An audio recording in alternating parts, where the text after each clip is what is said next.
Bonjour et bienvenue dans les coulisses de Bismarck. Nous sommes le jeudi 25 juin et voici votre best-of du jour. Bonjour à tous, bienvenue dans Smart Tech. Que se passe-t-il quand l'État s'en mêle? On a tous en tête quelques réussites numériques, si, vous verrez, et aussi de beaux fiascos. Quand est-ce qu'on doit s'en mêler? Quand est-ce que l'État doit se mêler d'une question numérique? Ou quand est-ce qu'il vaut mieux au contraire qu'il laisse faire le marché?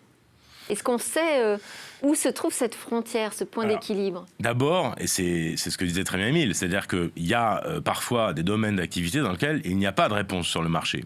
Quand il s'agit de faire un logiciel de paye de fonctionnaires, peut-être devrait-on, et c'est peut-être d'ailleurs une piste, partir d'un système de paye existant dans le secteur privé et essayer de l'amender pour le ramener aux spécificités de l'administration. C'est parfois faisable, parfois ça ne l'est pas. Il faut voir aussi que c'est pas pour rien qu'ils se sont lancés dans ces grands chantiers. Donc il y a des cas où on est obligé de développer en interne, ou en tout cas de commander en interne des développements qui se feront d'ailleurs souvent plutôt en externe auprès de grandes entreprises.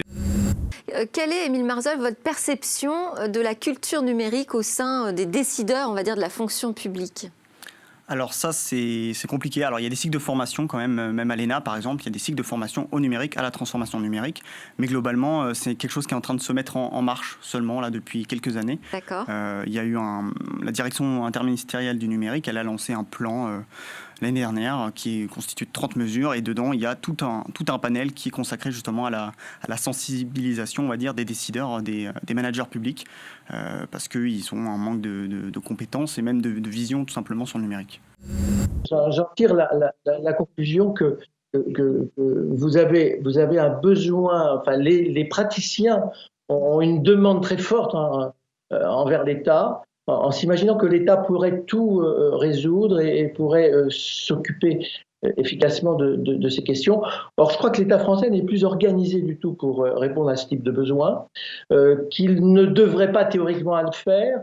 Il continue de le faire parce que pour des raisons de prestige politique ou autre, mais il n'en a pas les moyens.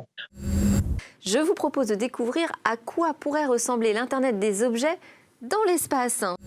On est sur le marché de l'IoT avec des objets qui communiquent de plus en plus, avec de plus en plus d'interactions. Et ça, c'est rendu possible finalement parce qu'il y a plusieurs manières de communiquer qui s'adaptent aux circonstances et à la taille de l'objet.